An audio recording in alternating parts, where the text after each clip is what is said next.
Thank you, Richard, for such a beautiful introduction. I'm Subhan Mishra.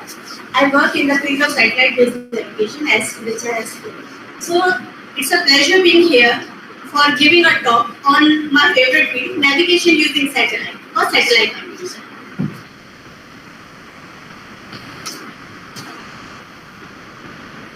So today we have gathered here to celebrate a day, World Space Week 2020. First thing is why we are celebrating a World Space Week at the first place. So World Space Week is being celebrated because we are celebrating the science and technology in the field of space science and how these technologies are being utilized for human applications.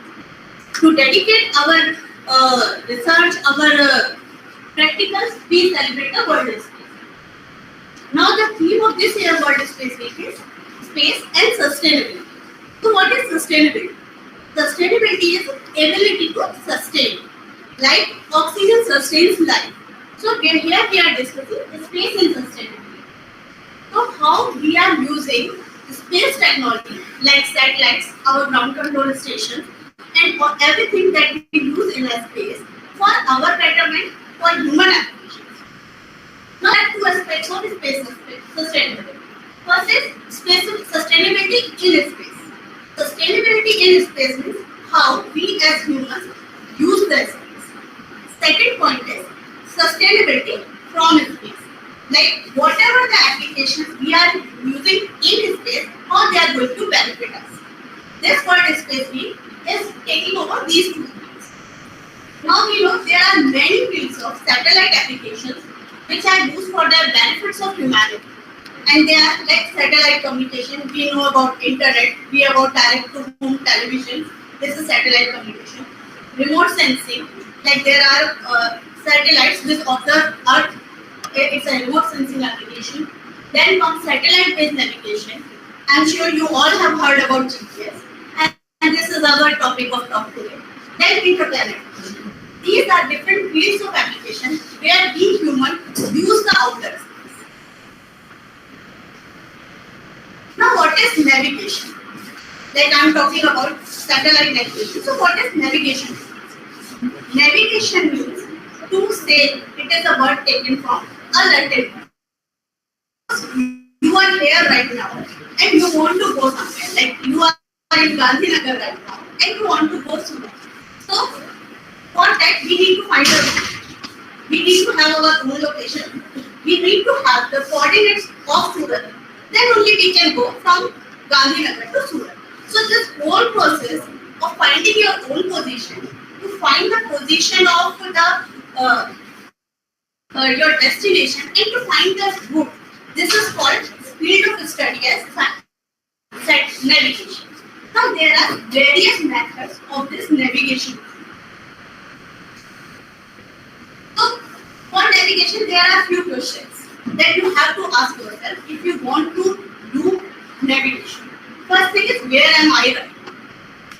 You must know what is your location right now on this earth. Okay. Then second question, where am I going? You should have an idea कि आप कहाँ जा रहे हैं. Okay. Then third is, from this point to that point, if I want to go, what is the distance required? What is velocity required? How much time will it take to reach there? These are all the essential questions. Now, to find the answers of these questions, we have different techniques. There are many tools in the past which our sailors, our ancestors were using for navigation. And then we developed technologies and we have some modern techniques for it. We will look at it. So what are the tools for ancient navigation? Like you have heard about the sailors. They try to find the new locations, new continents. How do they do it? They had different things like an hourglass. It will show you the time. You start an hourglass and it will tell you, okay, this much time has passed since I started my running. Okay. Then you have compass. Magnetic compass shows you that it always points to the north. In the previous days, we used polar star. We use satellite constellation of the stars to understand our location with respect a fixed one. In everything, what we do, we take a fixed reference point of location, and from that we determine, okay, we are here with respect to that point. These are different ancient tools of navigation which were being utilized. But the time changed, and we got better and modern systems. Modern system in the terms of accuracy, in terms of their coverage ability, how much area they can cover, for how much time they can provide us the navigation solution, like that. So we started with radio navigation. Radio navigation used radio waves, and by using the radio waves, they determined the location. There were two major navigation techniques for the radio navigation. One is Lorentz and another is Omega. Both of them are based on the principle of hyperbolic position, where Lorentz stands for long range navigation. It is designed and developed by the US Navy.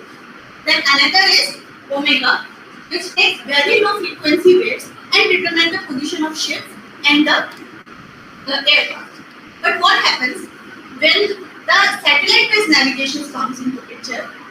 They provided better accuracies and higher availabilities and better coverage. So we gradually discontinued Omega and switched to satellite. What the satellite navigation is? We have satellites. These satellites transmit radio signals. And based on those radio signals, we determine our position. Now, how many satellite navigation systems are there in the world? We have the first navigation system as GPS, Global Positioning System, which is like this. Then Russian system GLONASS, it is again a global system. Then European Union is working on Galileo, which is operational. The blue system known as BDS. And now at India, we come up with our own regional navigation system, which is known as IRNSS or NAV. So why do we need navigation by using satellite or different satellites? First, wider coverage. If we talk about a GPS or any global navigation system, we can cover the whole world. Like over whole Earth, you can find your position. So it's a very large coverage. Second, even regional coverage area is possible. Like in case of IRNSS, we are only covering the area India and around its geographical boundary. Okay, so we can cover a very large boundaries by using satellite-based navigation, which is not possible by terrestrial navigation methods. Terrestrial navigation methods have limitations that how much kilometers they can cover for providing the navigation. Then signal reception. Satellite signal can pass through rain, can pass through cloud, through Earth atmosphere, can come to your lanes. So signal reception is good. Third is high accuracy. Satellite navigation system provides you accuracy as good as 10 or 20 meters in real time. So they are very good. So that's why we go for satellite-based navigation. Now, types of satellite-based navigation system. These are two basic types, GNSS and RNSS. Global navigation satellite system and regional navigation satellite system. When we talk about global navigation satellite system, we require more satellites. Why more satellites? Because we need to cover the whole globe. Second, the monitoring and control stations which track these satellites, these to be required more. Okay? Because satellites are orbiting the Earth and we have to keep tracking them. So that is second thing. But they give worldwide coverage. They operate on the principle of ranging and time synchronization. One thing is, there are so many global navigation satellite systems. What we want, they should be interoperable. Like you have seen in your mobile, along with GPS, there are GLONASS satellite signal reception is also there. Galileo signal reception is also there. So they are designed in such a way that they should be interoperable. Like interoperable means, if you are using signals from one satellite constellation, they should not disturb the other constellation. Like Galileo signal reception should not harm GPS signal reception. And we should get a hybrid solution also if we want. Like I want to use 3GK satellite signal to Galileo signal satellite signal, and still I can maintain my position. right? So these kind of hybrid positioning should also be possible. So these are the aims of global navigation satellites. Then regional navigation satellites. Suppose you have limited infrastructure or you want to focus on a certain area of the globe. Then instead of going for a global navigation satellite system, you could go for a regional system. Like India NAVIC system is a regional satellite system. Along with it, Japan has QGIS system. In coordination with GPS, provides positioning service near Japan. So what are the applications of satellite navigation system? Navigation is well aware is used in car and mobiles for positioning, like everybody. But apart from it, what can they do? Satellite navigation system provides timing also, precise time. So we use this precise time for power grid kind of. For ATM transactions, they require time, right? So for providing the time, satellite navigation systems are important. Then for mapping a particular area. Then there is a thing called precision forming. So for forming also, we use satellite systems. Missile guidance systems for strategic applications. Then geodetic applications are there. So this is vast application. Like as of now, GPS or NAVIC, they are being utilized everywhere in almost every field. For fishermen, we use potential fishery zone, and we provide what is the location where you can maximum number of fish for the fisher. So there are different kind of applications. You must have heard about vehicle tracking system. Suppose you are having a consignment which is being delivered by a truck, and you want to know its location just by sitting at home. So you can have a vehicle tracking system which has a chip of GPS, and you can track it at your PC or laptop, connected to internet. So satellite navigation has reached to almost every sphere of our life. It is an asset to the government, to the community, to the civil services. Now I talk about IRSS or NAVIC. IRSS stands for Indian Regional Navigation Satellite System. And our Honorable Prime Minister has given it a name, NAVIC, Navigation with Indian Constellation. So it has, as of now, it's planned for 11 or 14 satellite constellations, which will cover the whole India and surrounding it 1500 kilometers of area. It works in alpha band and S band. I'm sure you have heard about frequency bands. Our whole frequency spectrum is divided into different bands. L, S, C, X, K, U, K, K, like different bands. So in satellite navigation, we use L band and S band. So IRSS is being operated in both the bands, alpha band as well as the S band. It provides two kinds of service. One is for our civil users like us, which is free of charge, and another is for strategic users. So now, what is the principle of positioning using satellites? How this whole satellite navigation system works? It works on the principle of trilateration. What is trilateration? Trilateration means calculating the distance between three very well known points and one unknown. Okay. And by using these three distances, calculating its own position. So here you can see there are three spheres. Okay. And these three spheres intersect at one point, and this one point will give us our position. Now, for measuring the trilateration technique, using the trilateration technique, what we do, we take position from three different satellites, and we compute the distance between a satellite and our user receiver. User receiver may be your mobile, okay, where we have our own. So from satellite to user receiver, there is a certain fixed distance. Now, if I ask you, take satellite as the center, take the distance between satellite and user receiver as the radius, and mark a circle. In 3D, it will be a sphere. Design a sphere. So there will be a sphere, okay? Now I have more than one satellite. We have three satellites. So we will have three such spheres. Now these three spheres will intersect intersect each other, that point will give us the location of our user receiver. That is the basic concept. Okay. Now, as I keep telling, three satellites.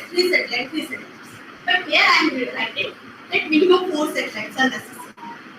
So am I contradicting myself? 3 satellites will give us 3 unknowns, x, y, and z, coordinates of the receiver. But satellite clocks and receiver clocks are not synchronous.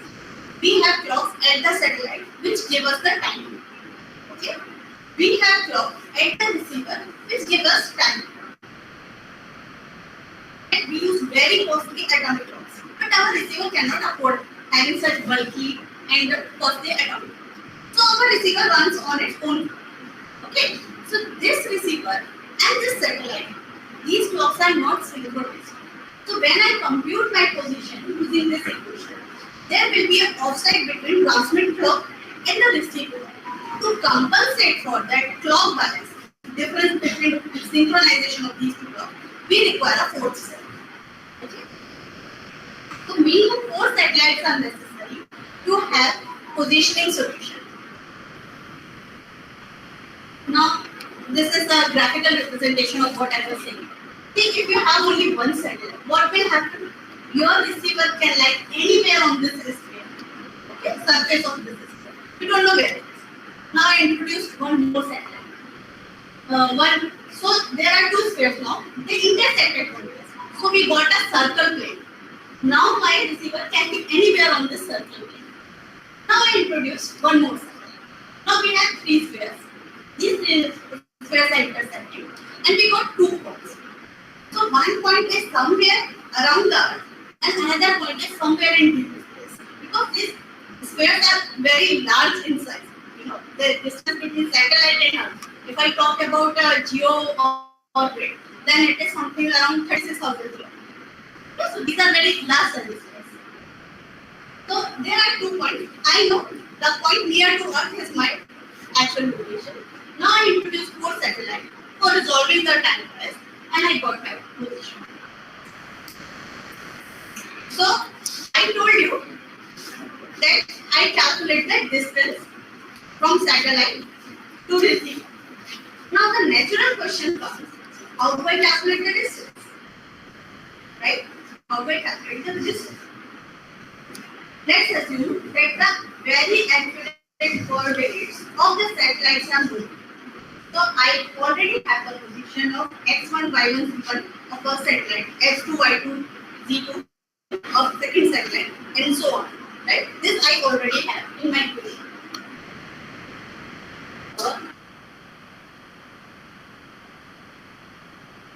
I don't have, okay. But I am calculating the distance. How I am calculating the distance? I know when a signal transmits from a transmitter reaches to a receiver, it takes certain amount of time and it takes a velocity. So radio signal travels with the speed of light. I already know the velocity. I don't need to worry about it. Now the second question comes, time. How do I calculate the time? If I multiply velocity and time, I will get the distance. But how do I calculate the time? Is there any way that I can know that signal when it is started from the satellite, when it reaches the receiver? Is there any way? There comes our friend. In our satellite signal, we introduce a thing called as codes, CDMA codes. Okay, or ranging codes. Have you heard about CDMA? Any of you? Okay. CDMA stands for Code Division Multiple Access. It's a technology to access the channel. Like there is a channel, and there are so many users, and they want to access this channel. Let me give you by example. Suppose this is a room you all want to talk to. Okay? You all want to talk to each other in this room. This is the same room, and you all have to use the same room. One method is one by one, 2 people come in the room, talk to each other, and go out. Right? You have 1 hour. First 10 minutes you two go. Second 10 minutes you two go. third you, and you talk to each other and come out of it. So this is one way of accessing this room as a mode of communication, as a place of communication. Okay? This is one method. This is called TDM, time division multiple access. We took 1 hour, cut it into 10 minutes slots, and each user is given 10 minutes. It's assigned time slot and they talk to each other. Okay. Second method is CDM. CDM is I send all of you inside this room at the same time and say stop talking. But each of you has to use a different language. Okay. So you are talking in Telugu, they are talking in Gujarati, they are talking in Hindi. All are talking at the same time for full 1 hour without interrupting each other. Your talk only your partner can understand, but other people cannot understand. Okay, because language is different. So we smartly use this technology. It is called as CDM. For each satellite, we assign a different code. Okay, so every satellite has its unique code, a unique pattern of 1010 bits of 1 millisecond, 10 millisecond kind of duration, like 1000 bits, 10,000 bits, 20,000 bits, like that. Every satellite has its unique code. Its unique code is like its identification ID. But they are transmitting on their different codes. When the receiver receives these codes, the receiver already knows satellite 1 has PRNID 1 code, satellite 2 has PRNID 2 code, satellite 3 has PRNID 3 code. So it generates a local copy of the same code. It's just a bits of 1 and 0, right? The stream of 1 and 0. So it generates all the streams locally in the receiver. Now suppose satellite 1 has transmitted 1 code with PRNID 1. And receiver already has generated PRNID 1 code. It receives the signal. Since the signal has come from satellite to Earth, it has taken certain amount of time. उसको कुछ time तो लगा होगा ना इतना दूर से चल के आने में. ठीक है, तो वो टाइम लिया उसने. Satellite is coming from some other time. It compares these two, correlates, and then it will see the difference of time between the transmit signal and the receive signal. It compares these two and get the time. That's how we get the transmit time. Okay? So, two purpose CDM and PRN codes are served. First, you can identify your satellite just by seeing the code. You can know, okay, the signal is coming from this satellite. Secondly, you can do the ranging by the process of measuring the transmit time. So this is how trilateration feels mathematical. There are 3 such equations for range determination. And XU, YU and ZU or XR, YR, ZR. These are the receiver coordinates which receiver does not know, which is ultimate our goal. Then satellite positions are accurately known, which are given by XI, YI and CI. We put them in this equation. By this equation, R equal to C into delta T. Delta T is the transmit time, which is time of transmission minus time of reception, multiplied by the speed of light. Okay. And transmit time we have measured using phase-based measurements. Got it? This is our basic principle of operation. Now, to make this principle work, what are the components that a satellite navigation system needs? So there are 3 segments of a satellite navigation system. When these 3 combine, then only we can get a position. First, very obvious, satellites, which is space segment. The satellites in space is the space segment. Then the control segments. Control segments to monitor these satellites. Then the user segment, which is our receiver. So space segment. When you design a satellite navigation system, you have to think, how many satellites should I have? Only 4, 8, 12, 24. How many I need? Okay. Second question, what should be my orbit with respect to the Earth equatorial? So these are the questions we need to ask when we design our satellite navigation. Like in case of GPS, we are giving a global coverage in medium Earth orbit, so we are providing 24 satellites. In case of NAVIC, we are giving regional coverage we are giving our satellite in inclined geosynchronous orbit, which is much higher at position compared to Earth. And we are using 1140. Okay, when we design these satellites, their orbital plane, number of satellites, then what we think that at any given instant of time, सुबह 12 बजे, रात 12 बजे, दिन में कभी भी signal must always be visible. It should not so happen that you can get your position at morning 12, but you cannot get your position evening. Right? It should not happen. So signal must always be visible all the time, all the desired coverage area. Then satellite geometry should be such that at any given instant of time you get a good position. There is a concept of GDOP, geometric dilution of precision. GDOP determines the geometry of the satellites, okay, which can provide a good positioning accuracy. So, by designing our space segment, now comes the control segment. Control segment is very important. It is a network of monitoring, ranging, and control stations.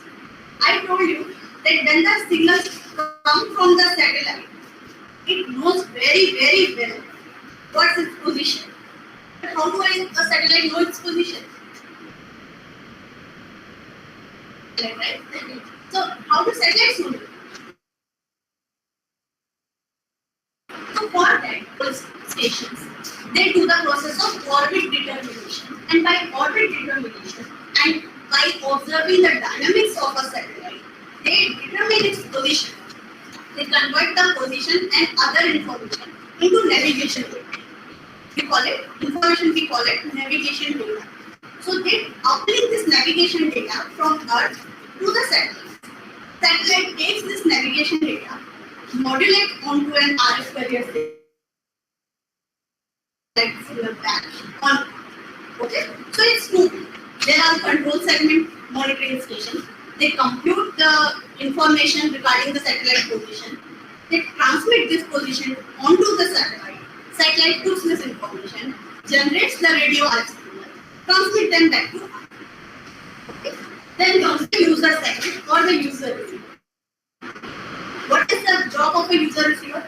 It takes all the visible satellite signals, process them, computes its own position, and give you the position in form of like a text file or on a GUI or on different data. Now there can be different type of receiver. There can be a this big receiver, there can be a this big receiver. Okay? Different accuracies. If you are going in a car, those accuracies is okay of 5-10 meters. But if you are riding on the set, you cannot have that kind of liberty with you that 10 or 20 meters is okay. Okay? So precision positioning is required. Sometimes we take lots of data signal in post processes and get as accurate as centimeter and millimeter positioning in post processing. So different kind of receivers are built for different type of accuracy and different type of applications. So this is our summary of satellite navigation system. Our working principle is trilateration technique, measurement of distance from three known coordinates to an unknown coordinate by the principle of transit time as well as multiplying it with speed of. Second, for using trilateration, we should know the positioning of the satellites. Then we are measuring the transit time, so all the satellites should be synchronized. That is why we are having costly atomic clocks on board. Receiver does not have that kind of atomic clocks. So there is always a clock bias between transmit clock signal and the receiver signal. Okay, satellite and receiver. So to compensate for receiver clock bias, we have both satellites. We can have global satellite-based navigation system, regional satellite-based navigation system. Then what kind of service they offer? They can provide search and rescue kind of services as well. Like there is landslide somewhere, you can get the coordinate of that place and start a search and rescue operation. There are many commercial services, then civilian services, strategic applications. There are many services and applications. You got how GNSS works. Our satellite signal is time-stamped. How it is time-stamped? By the property of force. Force provides CDMA and as well as make ranging possible. Then when the signal transmits from the satellite to the Earth, it goes through vacuum, it goes through space, it goes through Earth atmosphere. So signal is not like what it transmitted. It is attenuated, it is delayed, it is in poor condition. Just like any traveler when it comes. There are many kinds of errors. One known error is multi-path error. My signal, when it is coming from the satellite, one is it's a line of sight signal directly transmitted. Secondly, satellite signal reaches Earth, bounds on a table, bounds on a plane, and then comes. So it is a delayed and attenuated. But it is the same signal. It is a multi-path signal. Then signal goes through ionosphere and troposphere of atmosphere. It also degrades the signal. So we have to compensate all of these errors. That's how we get our position velocity of a satellite navigation system, which any GPS on our will provide. It will give you your position, it will give you your velocity if you are moving, and it will give you the time. Otherwise, you don't know the time. In satellite time is different from UTC time. And so there are methods for that. Now comes to space sustainability. What is space sustainability? Like as I told, sustainability means to ability to be sustain the space. All of us are using space for our applications, but it exhausts these resources, or we can degrade the quality. We can even create the hazards, like space debris is a hazard. So we require space sustainability. It is to ensure that we can continue the use of outer space for peaceful purposes, for current social and economic application, and for future applications. Like it should not happen that upcoming generation would not be able to use it because we spoil it. We should take care that we should not consume it all, we should not degrade it, we should not pollute it. So for that, space sustainability comes into picture. So what is our aim is to maintain the health of the space environment for future generations while attempting to meet the current needs of society. It should not happen that we should stop using it altogether. We should continue to use it, but at the same time, use mindfully, use smartly. So how do we maintain space sustainability? There are different countries. Everybody has its own application, and they all are transmitting satellites. They all are using the satellite data. So there is bilateral coordination. There are field effort. This is required. Discussions, guidelines. These are required so that all together can use the space in a smart way. So why do you require space sustainability at first place? First thing is, the main issue is space debris. What is the space debris? I give you an example. You buy a mobile phone, right? You use it for 5 years, then it goes bad. You just put it on the table and buy another. And you keep doing it. All of your family members keep doing it. What happens after a time? Your table is full of unused mobiles. Okay, it is cluttering your home. It is not doing anything useful. Okay, now mobile is a small thing. Let's say you are buying a sofa. Okay, and there are tons of sofa here. Whosoever is going through, navigating through this sofa, he gets dumped. Okay, so same way, at the Earth orbit, everybody is mounting satellites. Everybody is transmitting satellites. Satellites have their useful life mission of 8 years, 10 years, 12 years. But what happens after this period? They still continue to orbiting the Earth, but they are not serving any useful purpose. And we are cluttering our Earth orbit by these space objects. There are so many space objects, man-made space objects. It is for space debris. If we do not identify even what is space debris, this analysis, which is aimed at maintaining the space debris identification. Now, GNSS and space system. As I already told you, there are so many applications of GNSS. and they are very valuable to us. And we are also having design lab with support of GUJCOST. So many students are also using that lab also. Many of you are from third semester, I think. So when you will come in final sem, you can use it for the project purpose. But at this moment, if you are having any questions, you can ask to concerned experts from ISRO. That would be really helpful to you. She has really given good information on satellite navigation systems, and considering this presentation, I really appreciate Madam for this wonderful presentation. And I appeal all students, you can interact with them and ask them questions. We would love to answer to your queries. आप लोग को जो भी मन में आ रहा है, आपने पूरा ये सुना है, लेक्चर कुछ भी लग रहा हो तो पूछ लीजिए अभी. Our expert is available here. Yeah, go ahead. ISRO is planning to remove. Removal is actually a very broad science. Currently, we are working at identifying the stations.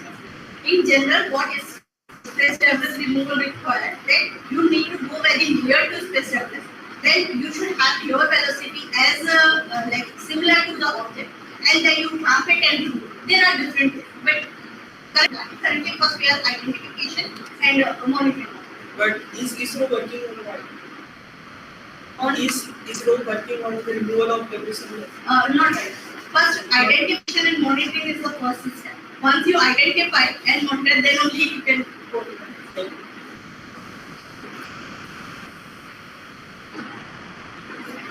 Thank you.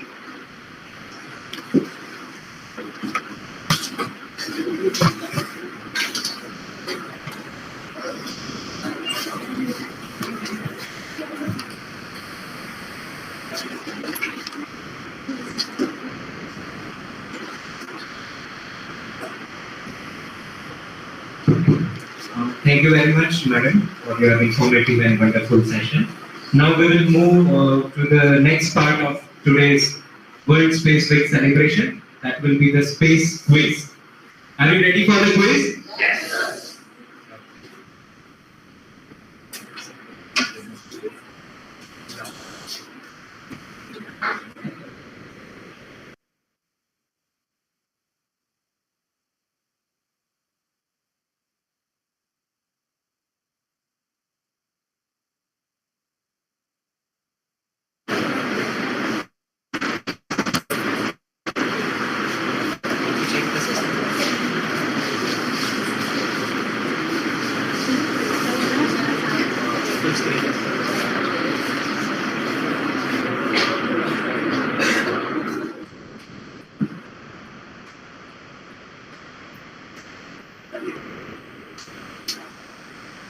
The rule is quite simple. You have to just raise your hand. તમારે હાથ ઉપર કરવાનો છે. You will not say the answer. You will get a small prize from GUJCOST. So the first question. Name the Indian operation Where an anti-satellite weapon was tested that made India the fourth country after the US, Russia, and China.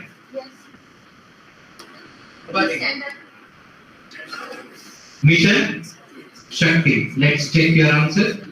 Oh, give him the.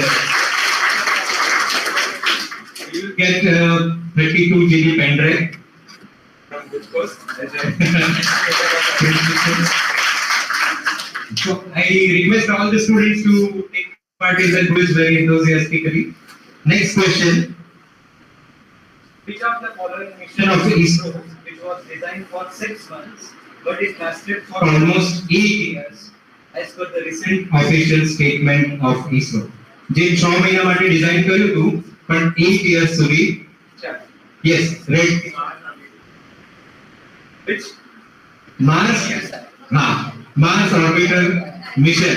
We call it MOM. MOM. Yes, perfect.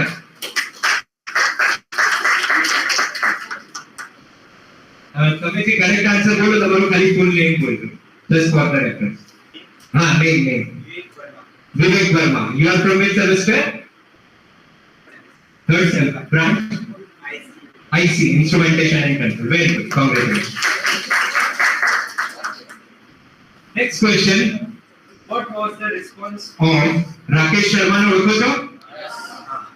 When Srimati Indira Gandhi asked him कि ऊपर से भारत कैसा दिखता है, what was his response?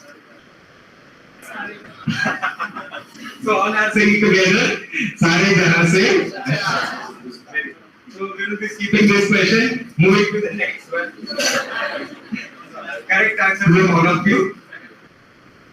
Which of the following is not the institute established by the father of Indian space program, Dr. Vikram Sarabhai? Yes. D. Option D. Indian Institute of Technology. First three is established by Dr. Vikram Sarabhai. Correct answer. Your name? Yes, Jani. You are from which semester? Fifth branch. Medley.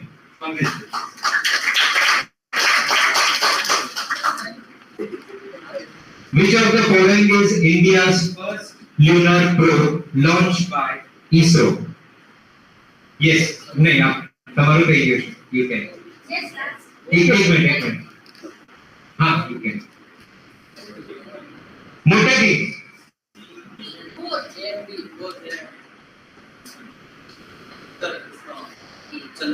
Very good. Perfect. Your name is Urvaraj Bal. Branch and semester? 717. Okay, fine. Which of the following statement correctly defines the Kessler syndrome? Somewhat related to Madam's presentation. Yes. Sorry? Try to be option C. Very good. Perfect. Option C is the correct answer. Yeah. Your name? And branch and semester? Biomolecular and science. Okay. Very simple question. Location of physical research laboratory. Ahmedabad. Perfect. Correct answer is Ahmedabad.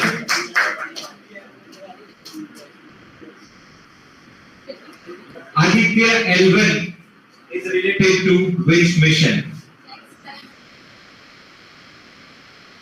Or not?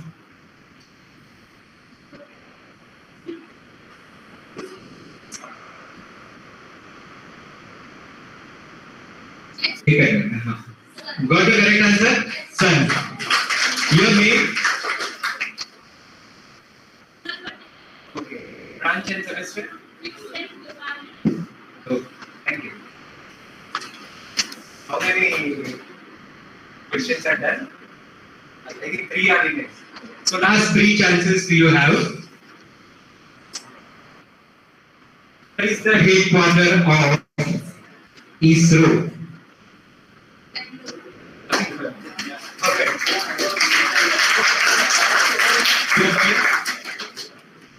Okay. Congratulations to one and all for your participation. Right now, I would like to, we are ending the quiz over here. I would like to invite on the stage Sugandh Mishra Madam, and she will be greeted with an memento by Dr. Poonam Bhargav Madam.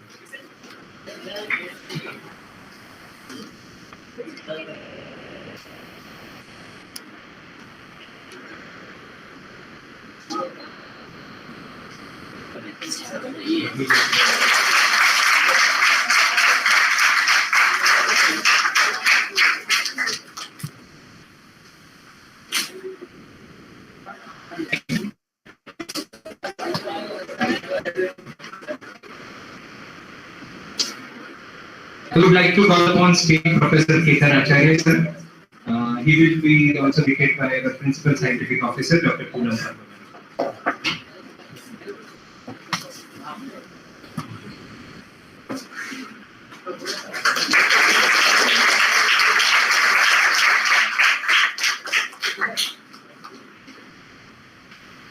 We once again thank you, Government Engineering College Principal Madam, for providing this venue, and team of SciTIS Group, Sugan Mishra madam and Richa Srivastava madam for carrying out this program wonderfully. Thank you one and all for being present over this year.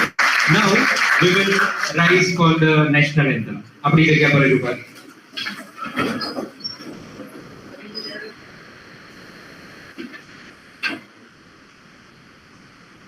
जनगण मन अधिनायक जय हे भारत भाग्य विधाता पंजाब सिंध गुजरात मराठा द्राविड उत्कल बंगा विंध्य हिमाचल यमुना गंगा उच्छल जलधि तरंगा तव शुभ नामे तव जय गाथा जन गण मंगलदायक जय हे भारत भाग्य जय हे जय हे जय हे जय जय जय जय हे जय I request all the students के बाहर निकलती वक्त तुम्हारे माटे snacks arrange कर